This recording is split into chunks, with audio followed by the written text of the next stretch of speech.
You are not very vulnerable from above, Holmes remarked, as he held up the lantern and gazed about him. Nor from below, said Mr. Merryweather, striking his stick upon the stones that lined the floor. Why, dear me, it sounds quite hollow, he remarked, looking up in surprise. I must really ask you to be a little more quiet, said Holmes severely. You might have just put our expedition in terrible danger. Might I ask that you sit on one of those boxes and not interfere? Mr. Merryweather perched upon a crate, with an injured expression on his face. Holmes fell upon his knee on the floor, and with the lantern and a magnifying glass began to examine the cracks between the stones. After a few seconds he sprang to his feet and put his glasses in his pocket. We are at present, doctor, he said, in the cellar of the city branch of one of the main banks of London. The crate upon which Mr. Merryweather sits contains more than 2,000 gold pieces. Not to mention, these many other crates are filled with gold. So you see, there are reasons why the more daring criminals of London should take an interest in this cellar.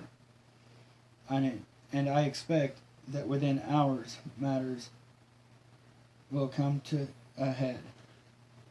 These are daring men, and they may do us some harm unless we are careful. I shall stand behind this crate. You conceal yourself behind those. Then, when I flash a light upon them, close in swiftly. We put out the lantern and took up our positions in the thick darkness of the vault. After waiting and what seemed like hours, suddenly my eyes caught the glint of a light. With rending, tearing sound, one of the broad white stones in the floor turned over and left a square gaping hole, which streamed the light of a lantern. A clean-cut, boyish face peeped out, looked around, then drew himself up. Out of the hole he turned and began to haul out another man, nimble and small like himself. He had a pale face and a shock of very red hair. It's all clear, the first man whispered. Have you the chisel and the bags? Great Scott! Jump, Archie, jump, and I'll swing for it. Sherlock Holmes had sprung out and seized the man by the collar. The other dived down the hole, and I heard the sound of tearing cloth as Jones clutched at his pant leg.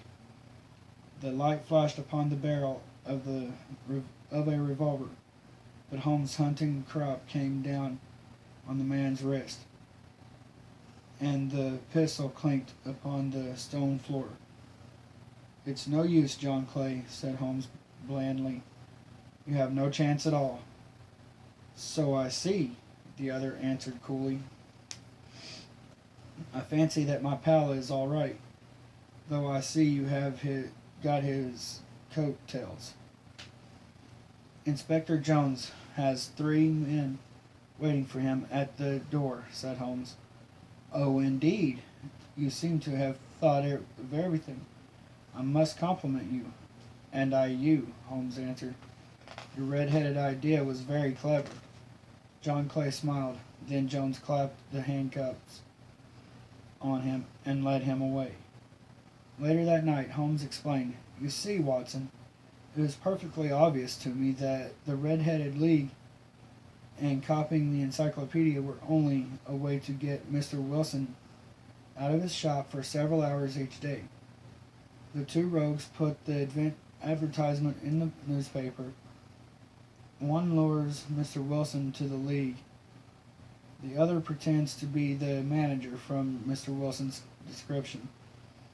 I knew the assistant was one of the most daring criminals in London. But he could but how could you guess what the men wanted? The man's business was a small one, so they could not want to steal from him. It must then be something out of the house. But what? I thought of the assistant's fondness for photography and his trick of vanishing into the cellar. The cellar? He was doing something in the cellar, something which took many hours a day for months on end. I could think of nothing except that he was digging a tunnel to some other building. When we visited the square, I beat upon the pavement with my stick to see if the cellar stretched out in front of the building or behind. It was not in front. When I rang the bell, I saw that the assistant's pant-knees were worn and stained from hours of digging. Ouch. When we walked round the corner, I saw that the bank was behind Mr. Wilson's shop, and I knew I had solved the problem. I called Scotland Yard and Mr. Merriweather, and the rest you saw yourself. But how did you know that they would make their attempt tonight? I asked. Well, when they closed the league office, that was a sign that they cared no longer about Mr. Jabez Wilson's presence. In other words, they had completed their tunnel, but to use it soon, or it might be discovered. Saturday would suit them better than any other day, as it would give them 2 days before the bank opened, and anyone noticed the money was missing. You reasoned it out beautifully, I exclaimed. Admiringly, it was so long a chain, and yet every link rings true.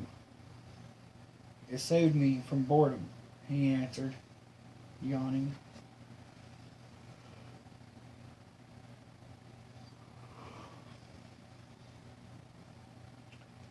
Okay, well, that's the end of that one. Thank you for joining me on that and being patient as we took a few days to finish it.